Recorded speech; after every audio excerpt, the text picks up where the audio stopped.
Shoot that. Uh-oh.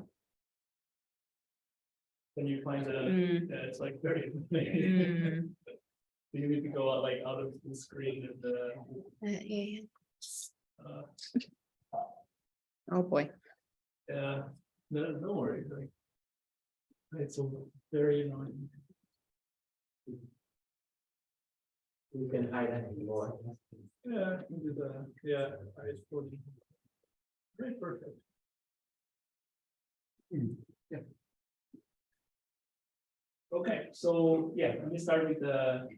It's my pleasure to introduce Erica. So Erica is a final year PhD student at the University of Maryland, and she's here today to tell us about Ready for Anything, designing consensus algorithms for variable networks. So, great, the floor is yours. Yeah, all right. Thank you very much.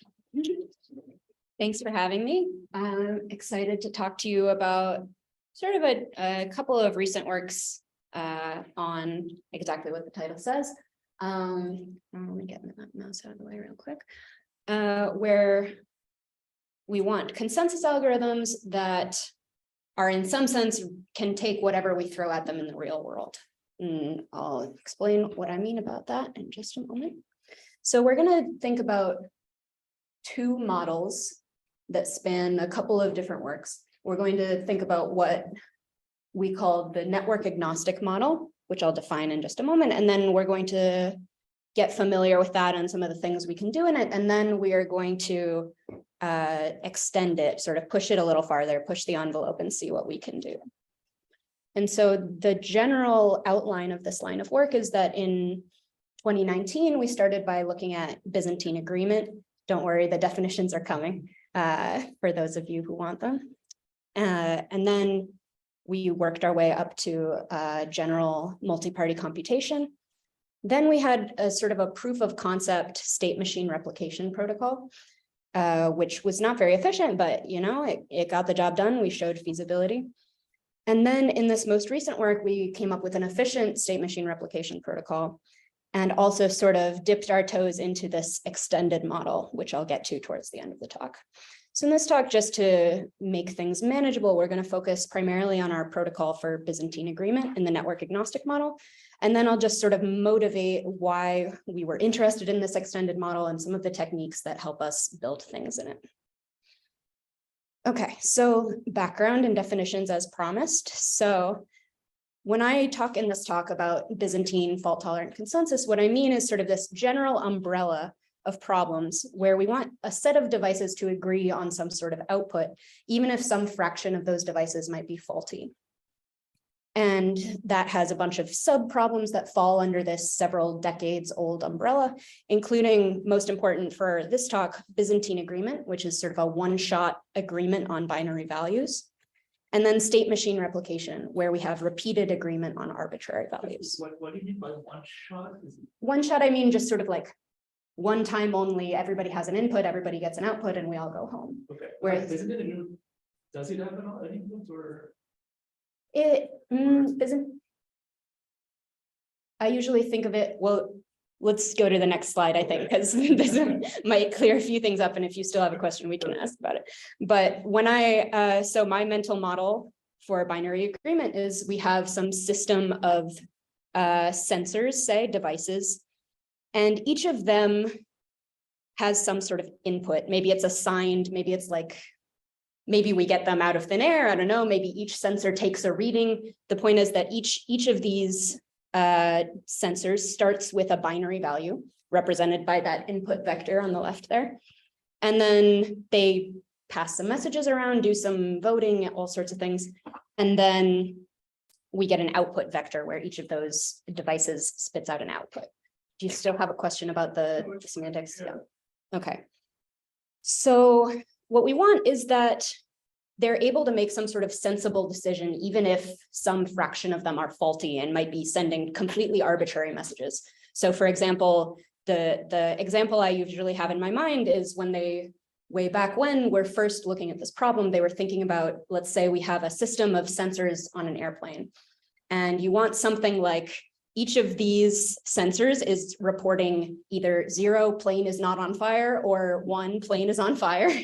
And we would like that as long as most of those devices are working correctly, we get the correct answer out as to whether or not the plane is on fire. And to just give make that a little more concrete, the properties that we usually talk about are consistency, which means that all of the correct devices output the same value. We don't care what the incorrect devices output, they're on their own. Validity says that if all correct devices input the same value, then that's going to be the value that we output. And then termination, which says that we eventually get some result, because our system isn't going to be very helpful if it just stalls forever and ever. And validity is sometimes a little odd. Oops, I forgot my timer. Validity is sometimes a little odd or unusual when you first see it. But the way I think about it is, well, first of all, you can see that, imagine we have this definition and we just don't require validity. Then I can give you a very silly protocol, which just says, no matter what everyone's input is, output 1. And that will satisfy termination and that will satisfy consistency, but it's not very useful because it just tells us that the plane is always on fire, even when it's not. So we sort of get around that weird, silly edge case by saying, okay, the output has to relate somehow to people's inputs. And just as a general note, throughout this talk, we're assuming that these devices have access to a public key infrastructure. There's a really interesting and deep line of work considering lower bounds and constructions when they don't have access to that. But throughout this talk, people can basically sign messages and you know who you're talking to. That removes sort of this whole other layer of complications that we sometimes would have to deal with. Okay, so that was sort of the one-shot version of consensus that we often hear about. So what's state machine replication? State machine replication is a way of taking what would be a centralized service and allowing a distributed or decentralized set of devices to emulate or simulate that service. So let's take an example where we have a centralized service that's a bank. And under the hood, the bank just has this table that says, here are all my users and here are their balances. And then we have some external to the system clients or users who are going to send in requests. So maybe user 1 says, I want to pay $25 to 2. And the bank does some sort of internal checking, like, does user 1 actually have $25? Do I believe that user 1 is who they say they are, and so on. And then after they've done that checking, the bank will update everything internally and then send back a, yep, I got you, the transaction was successful, back to the user. And then user 2 says, I want to pay $5 to user 1. And the bank says, yep, that sounds good, all done. And then user 3 says, I want to pay $1,000 to user 1. And the bank says, don't be ridiculous, you have $6, so you cannot do that, and so on. So what if we want to take that centralized service away and instead give that task of maintaining this table or offering this service to a distributed set of devices? Say, like in Bitcoin, there are miners, you can call them nodes, devices, whatever you like. We want those parties, just like before in the case of Byzantine agreement, to talk to each other, exchange messages, and arrive at sort of a unified view of this table or of the system state. So state machine replication, sometimes we're referring to a protocol. Sometimes you can also think of it as just sort of a general technique or a general approach to taking a centralized service and allowing a set of devices to emulate that service. So the main idea is that we can sort of dig down past all of the semantics as far as what is a transaction or what is a valid transaction, and mostly reduce the problem to just sequencing requests. And as long as each of those requests is some deterministic update, so that when I apply a request to my machine, it does the same thing as when you apply that request on your machine, then we've pretty much solved the problem. I'm brushing a lot under the rug, but this is the part that we're going to care about in this talk, is just how do we agree on an order even if some of our participants are evil? And yes, I sort of already said this. Our goal is system behaves correctly even if some of those servers are cheating or crashing. Okay, So this problem has been studied in a lot of different classical distributed computing models. And what we assume about the underlying network, meaning how nodes send messages to each other, whether that network is reliable, that's going to affect the optimal number of faults that we can hope to tolerate. So the two that are most relevant for now are in the synchronous model, where we have some fixed parameter delta, such that we're saying as part of the model that all messages from one party to another arrive within that time bound. And often, but not always, we also assume that parties have synchronized clocks. So in this sort of classical model, we know that the fault tolerance for Byzantine agreement and SMR is strictly less than a half of all parties. So as long as we have the narrowest possible majority, we're going to be okay. If you hear about like 51% in the context of Bitcoin, that's sort of the analogous thing. So on the other hand, sort of at the other extreme of distributed network models, we have asynchrony, which says there's no upper bound on how long it might take for my message to arrive. We just say eventually it'll get there. And as you might imagine, this makes our job harder, because it's hard to tell if someone is dishonest and they might be crashed and never send anything, or if they're honest, but their message is just taking a really long time to hear from us, or their message is just taking a really long time to arrive. And the way that's reflected is that the fault tolerance in this case is going to be strictly lower. We have an impossibility result that says the best you can hope for is n over 3 faults. Any questions through this point so far? I guess maybe later in the details, but like, why do you care about synchronized clocks? So I think a lot of times you can get around this, but for example, you have like a round-based thing, or like everyone in the round, like you don't care whether they speak at the same time or like the order they speak in. I guess. That's fair. I think the way I usually think about it is the way in practice that we would implement synchronized rounds is by having everybody have a synchronized clock and saying, okay, round 1 is starting at this time and round 2 is starting at that time, and so on. So like the clocks themselves aren't strictly necessary, but we will later in the talk want to have some notion of time that people agree on, time passing, because we're going to use timeouts. Okay. So it's important that if I'm getting ahead of myself anyway. Is that stronger assumption than just the messages will deliver within fixed time? The synchronized clocks. Yeah, that's stronger assumption, or will seems like you can achieve that. Yeah, so I think mostly what it's doing is it's letting me neglect that it's letting us just get it for free. There are some interesting papers on how you get synchronized clocks under synchrony. Right, so that you can have a whole protocol on how, if given a synchronous network, you can get synchronized clocks, but to sort of make our lives easier, I'm just assuming it. So I was wondering, like, how does it help to know that in the asynchronous setting, the messages will arrive eventually? Like, how does like that particular thing help? If you cannot wait anyway, so like. Yeah, so let's say that it sort of lets us move on at some point. So for example, let's say that there's some step in our protocol where everybody sends a message. And let's say that it's a set of 10 parties and up to 2 of them might be evil. Once I get 8 messages, we're going to move on, is essential. And we know that if we wait long enough, eventually we'll get at least 8 messages, because all of the parties who are honest are following the protocol and will have sent us something. So it's sort of just giving us the reassurance or the knowledge that at some point I am going to hear from honest parties. I can't just like completely get cut off from them. If we don't have that, then there's very little that you can really do, because you have no guarantee of hearing from an honest party. Does that answer your question, or is there something I'm missing? Yeah, I think sort of, yeah. Okay.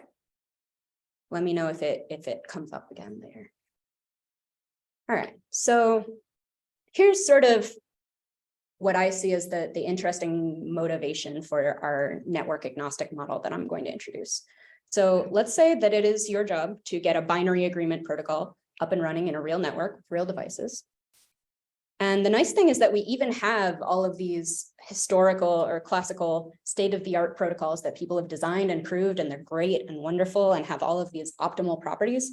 And I'm going to hand these to you, and all you have to do is choose one and set the parameters. And unfortunately, we would hope that because we have this great body of theory that our work would pretty much be done, but that's not really the case. If I choose the synchronous one, I don't know how to, you have to set that delay parameter. You're basically saying, you go into the code and you say, okay, delta equals 1 minute. And if you're wrong about that, then there's a security risk. It could be that the protocol is completely insecure. And if you set this delta too high, you risk bad performance on the other hand. And meanwhile, if you choose the asynchronous one, you get around this pesky business of how do I set that parameter, but you can only tolerate that smaller number of faults. And I don't know if that's going to be good enough. So I guess, oh, right. And so the reason there's an asterisk next to bad performance is people have partially mitigated this with what's called optimistic protocols, but that incurs a whole other set of trade-offs that we won't get into in this talk. So I guess the takeaway from this is, in the theory world, we get to say, here is the model, and now here is a lovely solution for that model. And then if you try to go and implement that in the real world, being wrong has consequences. So this motivated our question of network agnostic protocols, which what we mean is it's going to be secure for strictly more than that n/3 bound of faults if we guessed delta right.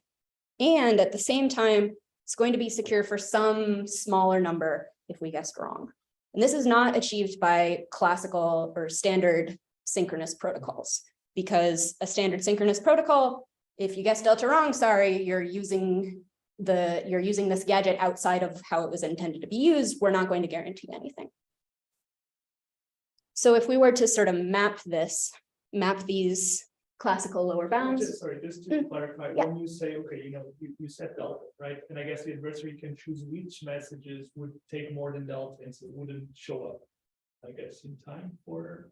I'm going to defer that question for 1 to 2 slides. Yeah, good question though. Yeah. Could you explain again what is the disadvantage of AC in the real world? So let's say that you decide that you're going to implement an asynchronous protocol. Then no matter what happens with the network, your bases are covered.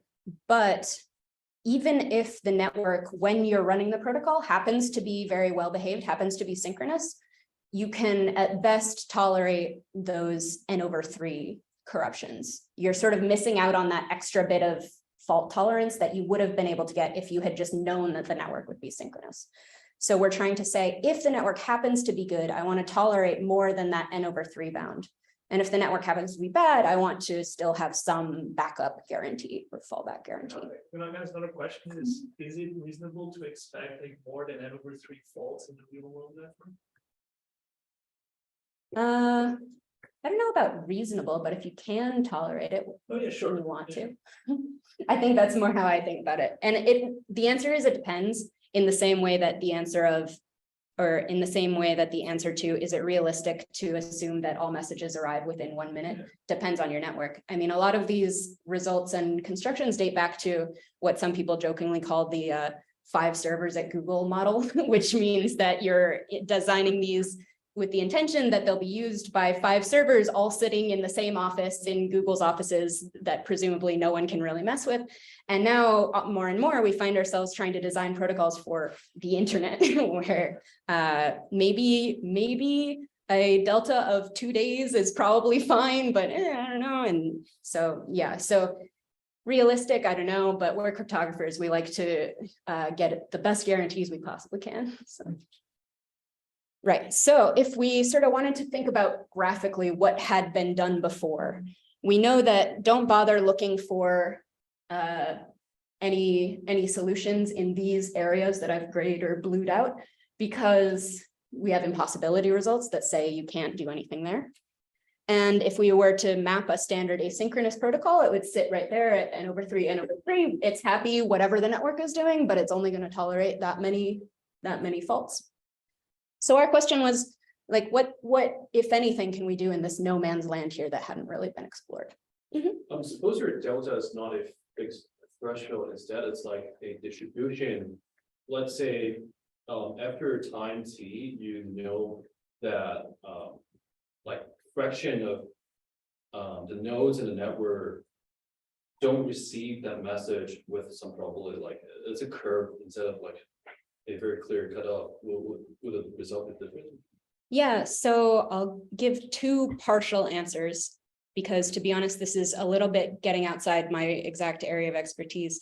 But partial answer number one is there are some sort of in-between models that people have considered that do kind of something similar to that, which is to say, like, we assume any message sent from by some honest party reaches 95% of the network within some amount of time. And we don't make any guarantees about the other 5%. That has been considered, not super deeply as far as I know. So there are in-between models like that. And I also suspect that if you ask someone with a really deep knowledge on the networking side, they would be able to point you towards some nice work where they do actually treat messages as a distribution. But I'm not aware of someone on the more crypto-y consensus side looking into that. Yeah, because I've done a forecasting research before, and usually the long tail, you will definitely like see some long tail there, like it consists of like up to like 3% or 5%, but you're never going to get rid of it. So. Oh, that's very cool. I would like to ask you afterwards maybe about links to papers, because I would be really interested in them. Right. So question is, what can we do there? And here is what we found. We found an impossibility result that says, sorry, this is the line. Can't do anything better than that. And we also found matching constructions right along that, right up to that line.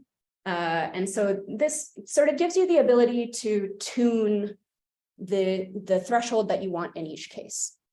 There's no free lunch, as is often true in crypto. If you want to get some more security in the synchronous case, you have to give up a little in the asynchronous case. That's why we have this downward slope here, where you're sort of. Does that result require the PKI, or can you do that information theoretically? Or, well, I guess I can only do maybe over to synchronous. So. I believe there was a very recent paper that looks. I'm not aware of anyone doing a proof for BA in the information theoretic model. I know there was a recent work on, not by me, by some other authors, on information theoretic MPC in a network agnostic model. And I think it's a similar slope, but the intercepts are just a bit different. Yeah. Okay, so now, oh yeah. Can you go back? So you're saying like BA, MPC, SMRs all suffer from the same bound. Okay. Yep, we had 3 works. We started out sort of just ironing out the model with Byzantine agreement, then slightly different authors, where one of those L's is actually Chenda, who was here recently, is somewhere, certainly. And I feel pretty confident in that statement. And then finally, myself, my advisor, and Julian Loss are the BKL in both of those. Another question is like, isn't SMR a subset of MPC, or maybe not? Oh boy. I guess it depends on how you define MPC. Depends on- is usually one shot, and I thought the difference between BA and SMR is that one shot nature, right? That's fair. Yeah, I think that's definitely, that's a good. I see, so you can like, I That's a guess good in SMR, response you can there. take inputs as it goes, like. Yes, you take inputs in, and you can think of it as like online I see. versus one time only. Yeah. I think another difference is sometimes you can hope to do better in different respects, maybe in fault tolerance or efficiency in SMR than you can in MPC, because you're not requiring privacy generally, or so you can sort of cheat and cut corners a little bit because you don't have that extra consideration. But yeah, in this case, we came out with the same impossibility results. Okay, so just to like clarify a couple details about when we think about this model and designing protocols in it, what are we talking about? So I like to think of it as sort of informally as a game-based definition. So we imagine what the picture that I want you to have in your head for the rest of this talk is that the adversary has this switch and it says either synchronous network and TS faults, where TS is a higher number, or asynchronous network and TA faults, where TA is a smaller number. And before they run the protocol, the adversary gets to set that switch however it wants, and then tells the environment, who's just acting on behalf of all of the honest parties here. It tells the environment its decision, and then we go and we run the protocol normally. And the security guarantee that we want is that the protocol is going to be secure in either mode without the honest parties needing to know which mode they're in. Okay, so I'll just give a little bit of intuition for the impossibility result here. And the theorem is there is no Byzantine agreement protocol that is secure for this definition if you set TA and TS so that TA plus 2TS is greater than or equal to N. And the proof, if folks are familiar, is follows fairly closely along the lines of Toge's classical lower bound for randomized BA. But just to give you an idea of sort of why it makes sense at first glance, let's imagine a set of 5 parties and we have TA equals 1 and TS equals 2. And you're this fancy fellow in the middle with a monocle, and you've heard from 2 of your friends or enemies, acquaintances, and you haven't heard from the other 2. And in your head, you're thinking, okay, what is going on here? Which mode am I in? It could be that we're in the synchronous mode and I'm not hearing from those other parties because they're evil and they're just not participating because they're jerks. On the other hand, it could be that the network is asynchronous and I'm not hearing from those 2 parties on the left because the adversary is cutting off their communication to me. And in fact, the evil person in this scenario is one of those people who is sort of talking to me and pretending to be good. So the very high level intuition for this impossibility result is that you can't tell which of these 2 worlds we're in, and we use this to show that there is some execution in which you must guess wrong and sort of trust someone you shouldn't trust. Okay, so if we have time and folks are interested at the end, I can go into more details about the protocol, but I figured I would start just by giving a high level bird's eye view. So we have, let's say that we have 2 gadgets. One of them is approximately standard synchronous Byzantine agreement, and one of them is approximately asynchronous Byzantine agreement. And what we're going to do is we're going to take our input and put it into the synchronous gadget. And we've designed this gadget so that it's guaranteed to terminate by a specific timeout. I start my clock when I start running it. And then if I do get an output from it, I'm just going to pipe that straight into the asynchronous gadget. On the other hand, if my timer goes off and I haven't heard anything or I haven't officially output something from the synchronous gadget, I'm just going to take my original input and use that instead. And then we all run the asynchronous gadget, and then whatever your output is your output for the protocol. Right. So the why this works is sort of because we've tailored these so that in each possible mode, one of the gadgets sort of is the hero and does all of the work for us, and the other one just has to not get in the way. They just have to not mess things up. And the challenge is sort of connecting them in such a way that we don't need to know which one is the hero or which one is succeeding. We just know that at least one of them succeeded and the other one didn't mess anything up. So if the mode is synchronous, then the synchronous gadget is sort of going to do all the work. And the asynchronous gadget's job is just to not disrupt agreement. On the other hand, if the mode is asynchronous, then the synchronous gadget can just completely fail. It can just do nothing at all, or it can do weird things. And all we really need from it is just don't mess up agreement if parties were already in agreement before the protocol even started. So if everybody already had the same input, if everybody agreed at the input stage, we just require that the synchronous gadget not suddenly send everybody scattering to different inputs. And if parties already agree after the synchronous gadget, then the asynchronous gadget just preserves agreement. Otherwise, it's perfectly happy in an asynchronous network, and it's going to get us to agreement all on its own if it has to.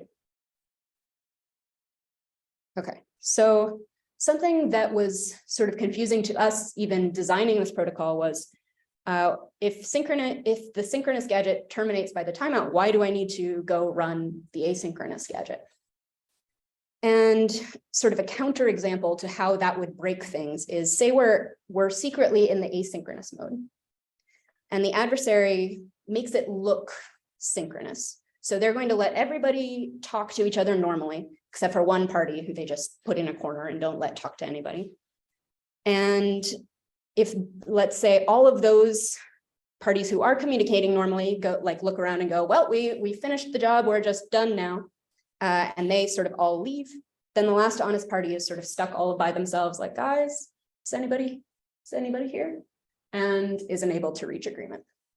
So is the last honest party like you delay all the message to that party and from that party?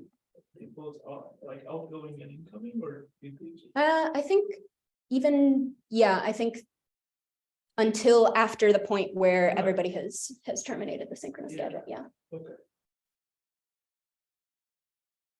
Right. Okay, so this is just a quick recap of what we've seen so far, which is that this is the landscape of network agnostic consensus and NPC. Is here's our impossibility result. Sorry, you can't do anything there. And then here are our constructions where you're allowed to tune this TS and TA so that you give up as much in one mode as you're willing to and get a little bit more in exchange in the other mode. Okay. So the next I'm going to talk a bit about this extended model, which is from our more recent work and which I think is pretty neat. So I think a natural next question is what if the adversary could switch modes during the execution, especially in a long running protocol like SMR. Maybe it's kind of reasonable for something like Byzantine agreement, which is just one and done. You run it, it takes like 5 minutes, whatever. Maybe we're willing to say that the network is either synchronous or asynchronous that whole time.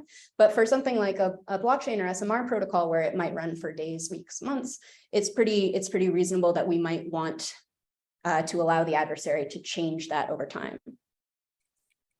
So let's see, now I'm going to try and convince you that that's not obvious, or at least it wasn't to us. And if it's obvious to you, then maybe I can write the paper better next time. But so it turns out that going from synchronous to asynchronous is kind of easy. We kind of get it for free because we had a lower corruption threshold. The network was asynchronous. Okay, fine. And suddenly the network becomes good.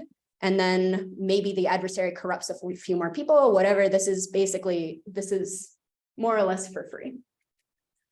It's the other direction where we need to change the model a bit, mostly for the reason that if the adversary has corrupted already a high number of parties, and now we go back to an asynchronous network, we have that hard barrier of the impossibility result that tells us, sorry, you can't even hope for security. You have too many dishonest parties. You have more than n/3 dishonest parties.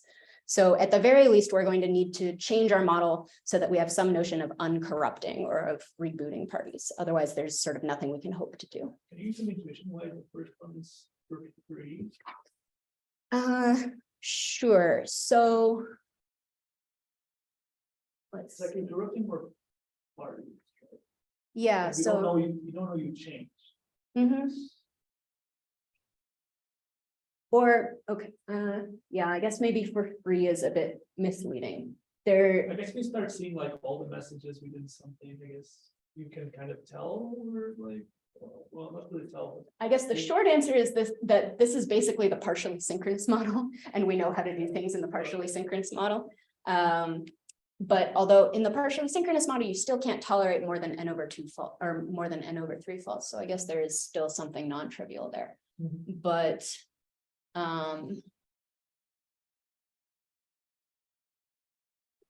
right, the point being that we didn't see like a hard barrier there. Somehow the other direction seemed to be what was tripping us up as far as we're going to run headfirst into this impossibility result. So we're going to need to do something about that.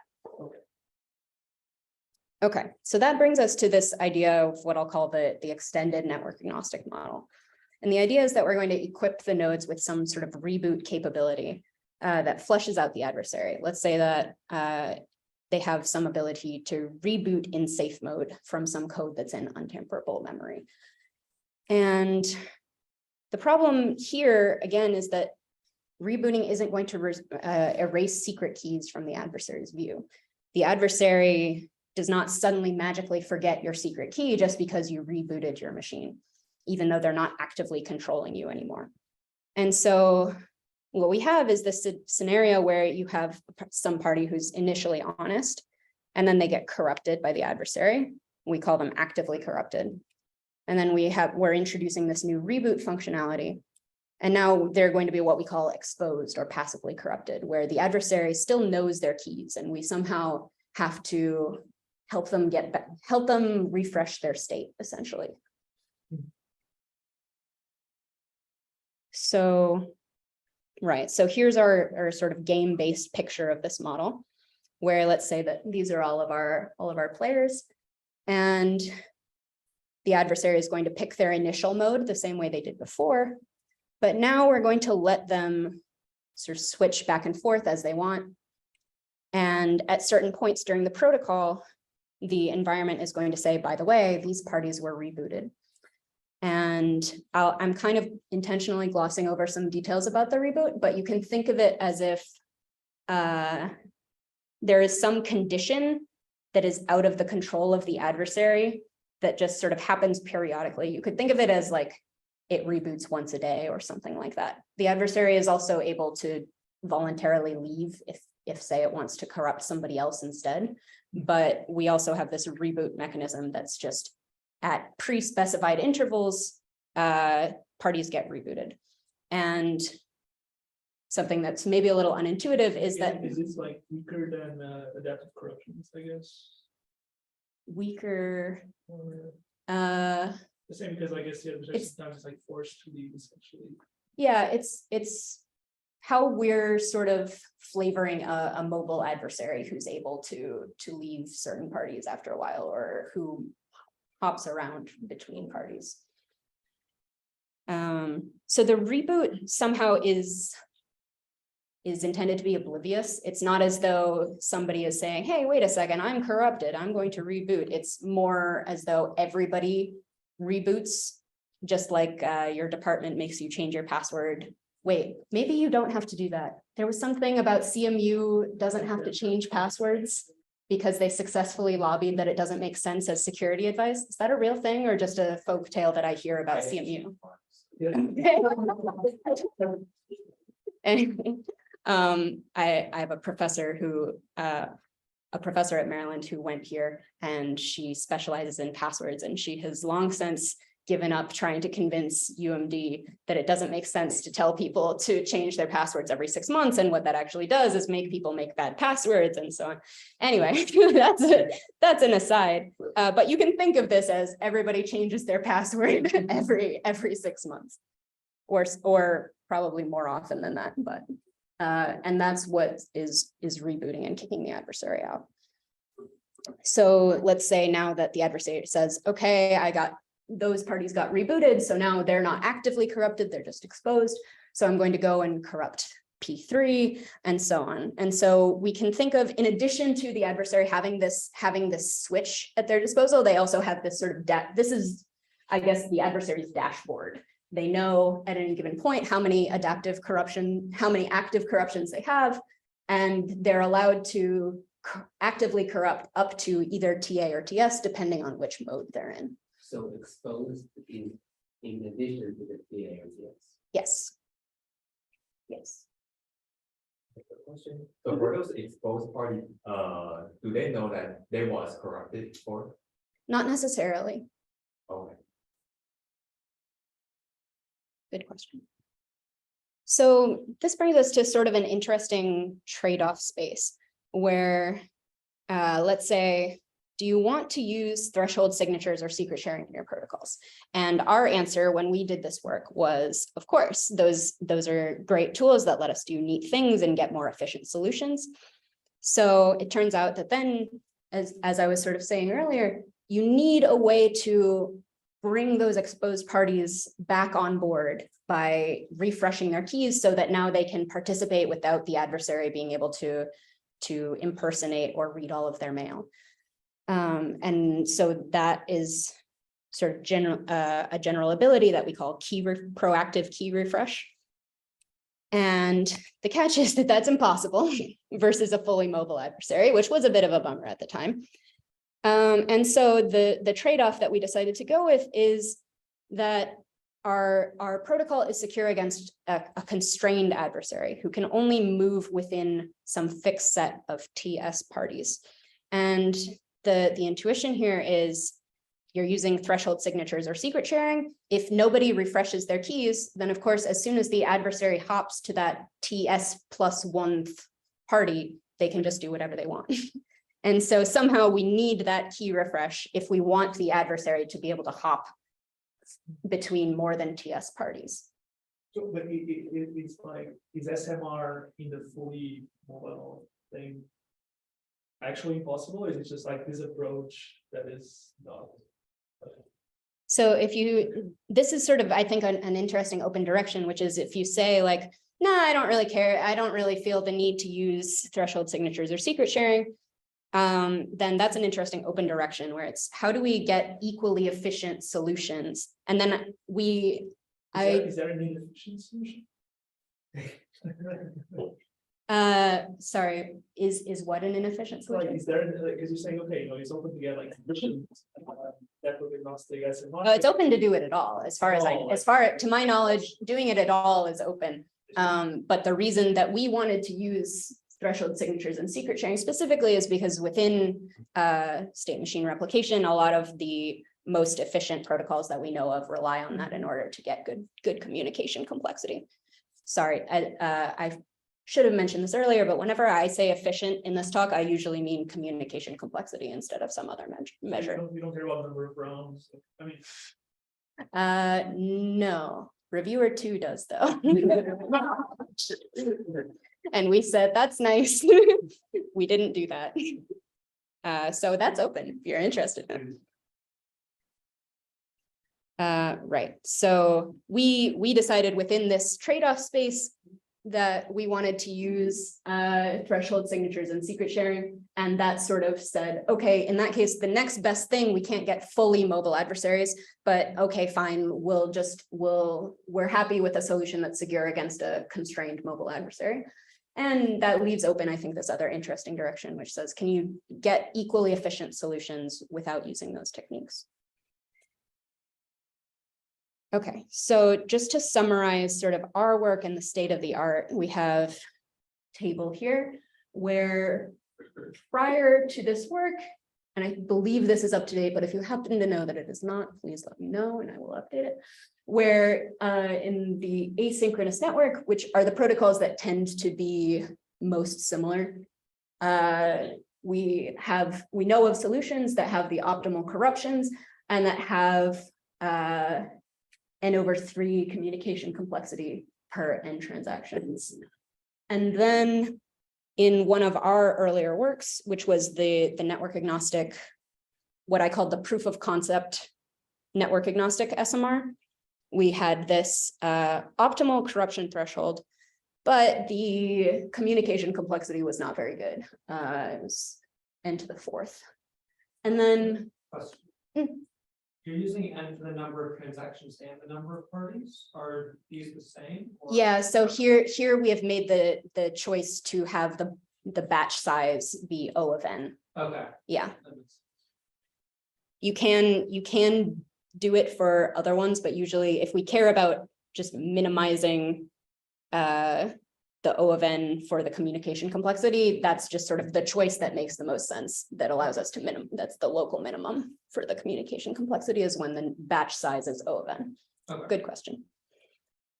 So then these were the two solutions we had in our proof of concept work, which was if we want to defend against an adaptive adversary, then we can do it, and we can do it for optimal corruption thresholds, but we're going to have this not great communication complexity.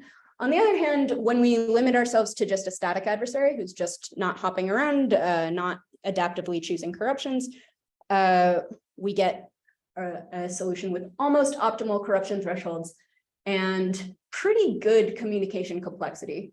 But our batch size is n squared, which is, depending on your use case, maybe not ideal. So we wanted to do a bit better.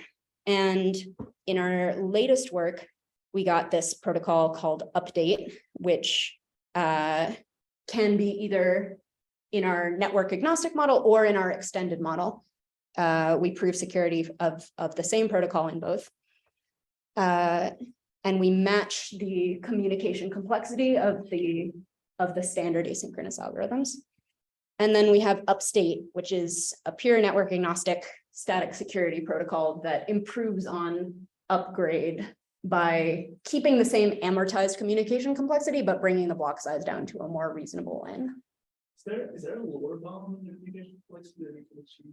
Like, is that squared optimal or? I believe that, let's see. I think there are some settings where you do have something like that. Yeah, so in a synchronous network, the gold standard is O of block size. What is block size? Or? Well, you get to choose it, but I think linear communication complexity in the number of parties is considered the gold standard in synchronous protocols. Mhm. Right. So just to quickly recap, oh, my timing is pretty good. Nice. So just to recap, we went on a little journey through the network agnostic model to the extended model, starting out with Byzantine agreement, working our way to state machine replication. Saw just a little taste of intuition for why the extended model throws in some challenges or wrinkles that we have to deal with. And I think that I will leave things here in case folks have questions.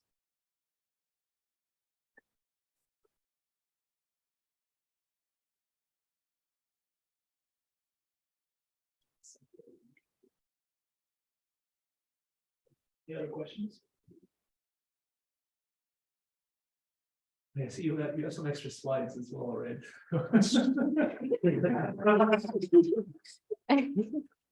Yeah, so Is this assuming that the people are participating in this protocol is known, mhm. the set, and the set will never change? Yes, so this is all with a fixed known set of participants.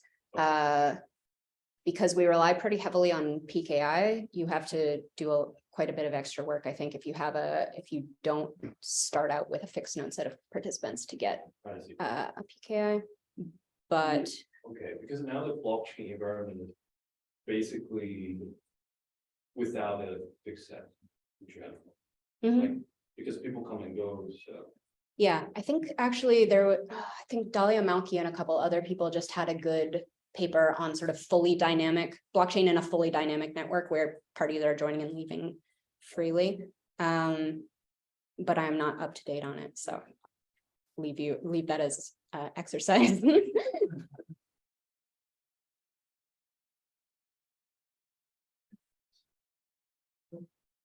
Guess we can thank everyone again. Thanks, everybody. Great. Thanks for the talk. Yeah, timing is perfect. Yeah, thanks, everybody. Let's see if I can escape this. I might be stuck here forever.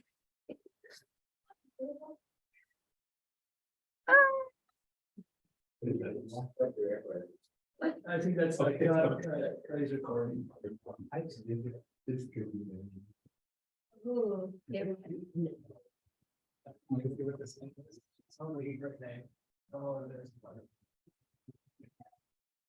So I was like,